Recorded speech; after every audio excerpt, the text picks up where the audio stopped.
Hey everybody, welcome to Grimsforge Gaming, doing a quick video covering our Dreadcaller build. This is a stamina sorcerer build, two-hand and bow, and we'll jump right into the build here. I am running two separate monster sets. We are running two heavy on this build and five medium, but we're running the two separate monster sets so that way we can get the one piece bonus. You know, that's 2,871 armor and then an additional 2,871 armor.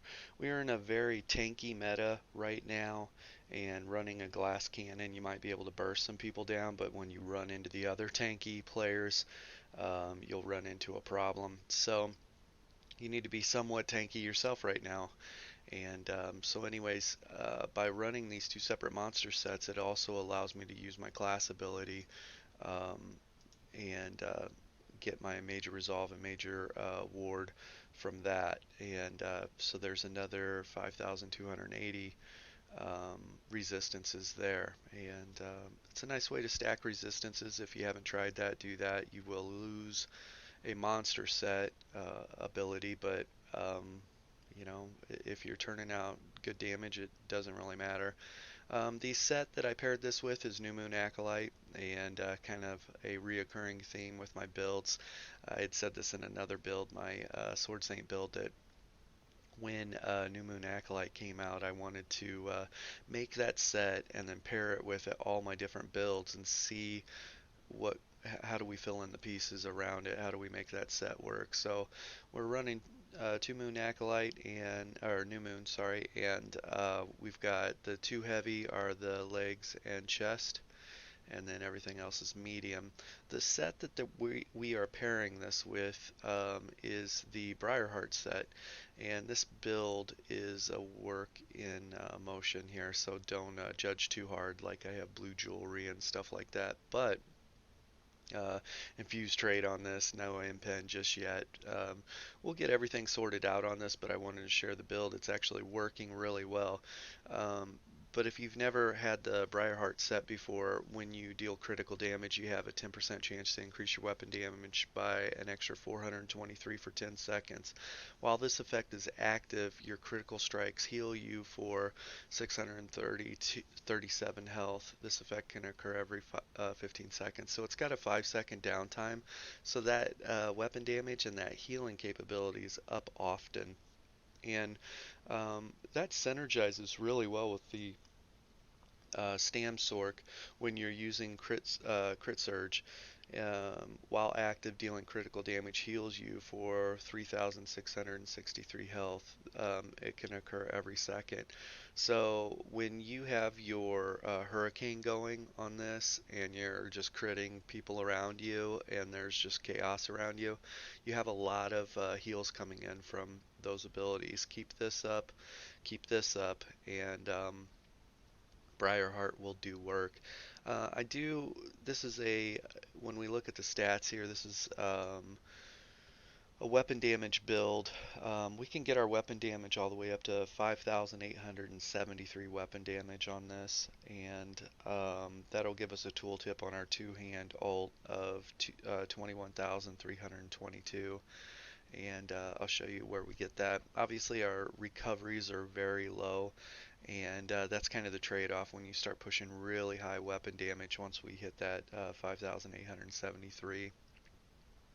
Um, we're basically a glass cannon. Now, because of the armor situation I have set up on this guy and the passive healing or the healing coming in from the armor set and just the way we built it, we're hoping that we're better than a glass cannon. We've got some resistances. We can stand and box. The question is for how long. Anyways, I like where our max stamina is, 32,000. That's great. And our health, that's good, 21,000. And I think that, you know, when you add the 5,000 on top of that, that puts us at the 26,000 in PvP, so that's a good deal. Let's buff up here real quick. We're going to look at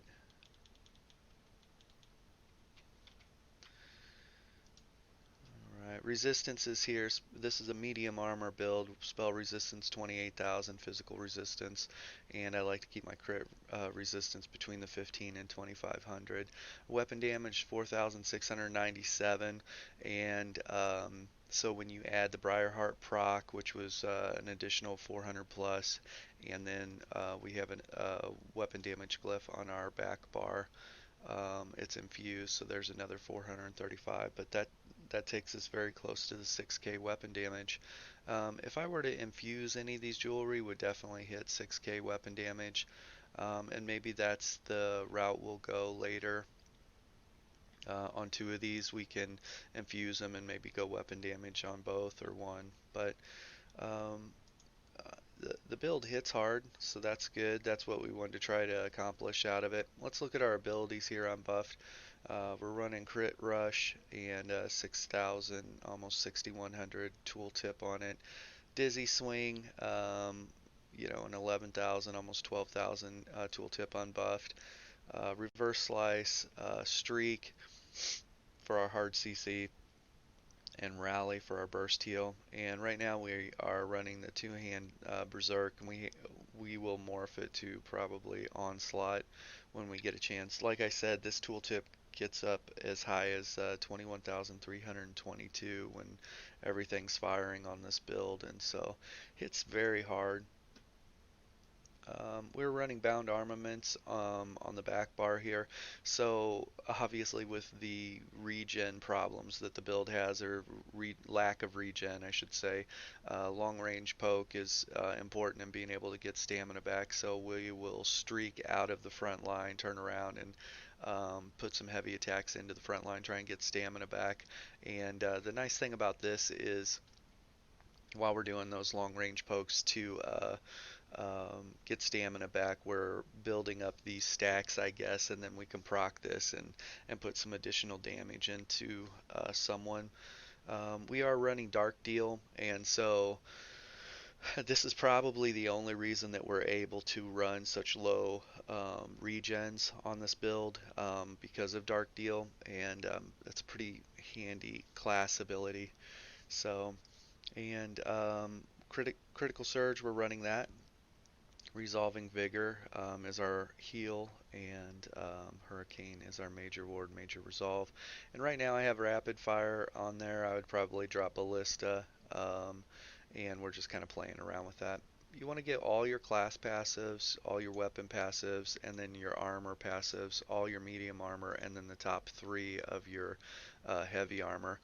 I have all of these here because I goof around with a heavy armor version of this, but I am a vampire, and you want to get your vampire passives, and we might drop a Devouring Swarm here instead to give us more heals. And we are an orc, and of course the skin is covering it up, but the orc has max stamina, it has max health, and then when you deal damage with a weapon ability, you heal, so that's great. We've kind of got a theme here of additional heals coming in, and we have an additional weapon damage from this. Let's look at our CP here. We have 50 into Bless, so we have more heals coming in. This is kind of a centric with the theme that we're running with the armor and everything. All the self heals coming in. Physical weapon expert, we've got 40. We want our light and heavy attacks to do more damage. Mastered arms 60.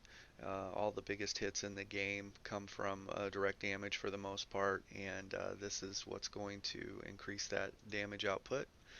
I do have Thaumaturge because our Hurricane is considered a damage over time, and we want that to have a little bit of a bite to it, and so that works out really well.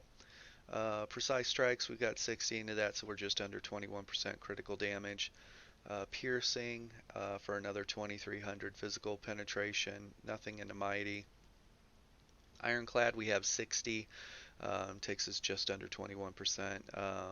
Direct damage, mitigation, 60 in this spell shield for an additional 4,400 spell resistance, 30 into crit resistance, 60 into medium armor focus for another 4400 physical resistance. So this is really where we get our bulkiness from. Nothing in the lady, and in the Lord we have healing received. It kind of follows the theme of our build. Warlord, because we are going to be CC'd and we will need to break free, so we want to make that a little bit cheaper for us. 60 into Mooncalf, 60 into Arcanus, and 44 into Tenacity. This is pretty important for this build right now. And 60 into Tumbling. Don't spend a lot of time blocking, don't spend a lot of time sneaking. Tumbling's where it's at for me if I need to avoid a lot of damage. And that is the CP. And as far as food on this build, we run the Warrior Mundus and we run Bewitched Sugar Skulls for the max stats, so we can hit these numbers. But again, we'll look at the build buffed up here, and I think we covered everything.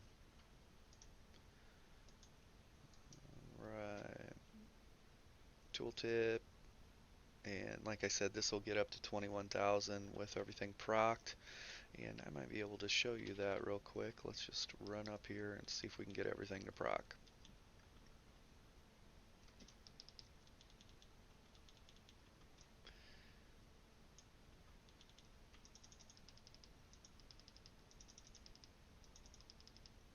Of course, we're not going to be able to here. Hang on one second. Boom, boom. There we go. 5,873, and we missed it, but we missed it. Let's see if we can get everything to line up here. Anyways, I've got that weapon damage counter right to the left of my health bar because I want to see when we're at the 5,800 weapon damage so I can um, hopefully time my burst with that.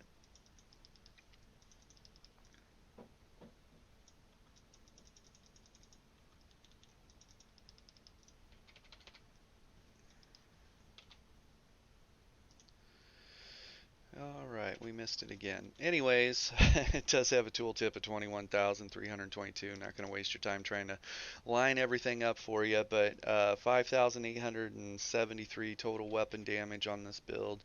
It's pretty bursty, and real good tooltips on everything. And if it weren't for Dark Deal, we wouldn't be able to use this build. We are running the Briarheart set, so we got passive heals coming from that, and Crit Surge, we have passive heals coming from that. So I plan on probably turning some more builds out, or more PvP footage of this build out. So thanks for joining.